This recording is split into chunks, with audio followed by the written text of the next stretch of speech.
जोहार दोस्तों, नमस्कार। कैसे हैं आप लोग? तैयारी कैसा चल रहा है? उम्मीद करते हैं कि आप लोग का तैयारी अच्छा चल रहा होगा। स्वागत है हमारे चैनल गोल विथ पीकेएस में। देखिए दोस्तों, जेपीएससी से रिलेटेड एक न्यूज़ निकल के आ रहा है कि 22 अभ्यर्थियों को अदालत ने दिया है निर्देश जेपीएससी को कि इनका आवेदन स्वीकार किया जाए। तो आइए देख लेते हैं। एक तरह से अच्छा ही न्यूज़ इसको कहा जा सकता है।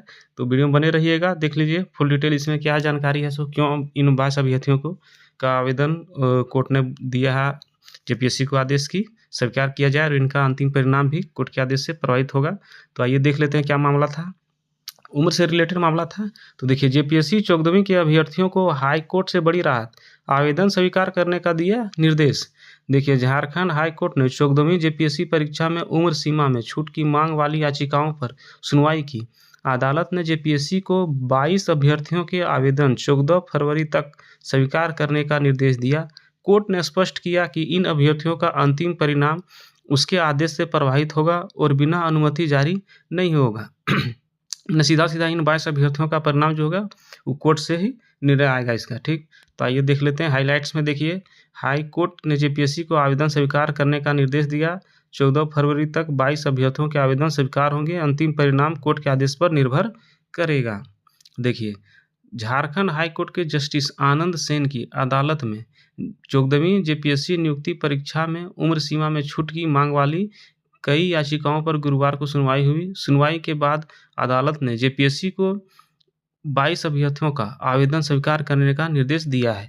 अदालत ने जेपीएससी को 14 फरवरी तक इन अभ्यर्थियों का आवेदन स्वीकार करने का निर्देश दिया।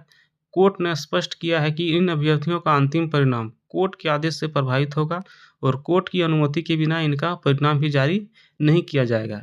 इस संबंध में किशोर कुमार मंडल एवं अन्य की ओर से हाई कोर्ट में याचिका दाखिल की गई है। सुनवाई के दौरान अभ्यर्थियों की ओर से अधिवक्ता अमृतांश वत्स और अधिवक्ता योगेंद्र यादव ने अदालत को बताया कि जेपीएससी परीक्षा संचालन नियमावली की खंडिका 4(1) के तहत जेपीएससी को प्रतिवर्ष परीक्षा का आयोजन करना है। उसी तरह खंडिका 6 में राज्य सरकार को अधिकतम उम्र सीमा में छूट देने का अधिकार दिया गया है। इसी अधिकार के तहत राज्य सरकार ने 7वीं से 10वीं और 11वीं से 13वीं जेपीएससी की परीक्षा में उम्र सीमा में छूट भी दी थी। लेकिन 14वीं जेपीएससी में सरकार अधिकतम उम्र सीमा में छूट नहीं दे रही है। यह परीक्षा 3 साल बाद भी आयोजित किया जा रहा है।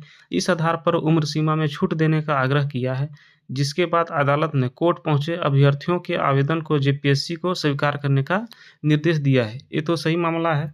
कम से कम प्रत्येक साल आयोजित नहीं होता है तो उम्र में छूट देना तो लाजमी है। लेकिन यहाँ का सरकार भी क्या कर सकते हैं, यहाँ सिस्टम ही पूरा ख़त्म बना के बैठा हुआ है। तो देखिए अब आगे क्या होता है इसमें। अब 22 अभ्यर्थी का ही मामला नहीं है, बहुत हज़ारों अभ्यर्थी का मामला है। तो 22 को कैसे दे सकते हैं छूट? तो सबको देना चाहिए। अब देखिए आगे इसमें क्या कार्रवाई होता है। उम्र सीमा आप लोग को पता होगा, कट ऑफ रख दिया है अगस्त 2026 कट ऑफ रखा हुआ है। तो ये तो गलत ही है जहाँ तक देखा जाए तो। अब देखिए यही था न्यूज़। उम्मीद करते हैं कि आप लोग को अच्छा लगा होगा और कुछ उम्मीद जगा होगा जिनका एज क्रॉस कर चुका है। तो चलिए वीडियो में बने रहिएगा, और भी कुछ अपडेट आता है तो अपडेट कर देंगे। धन्यवाद। जोहार।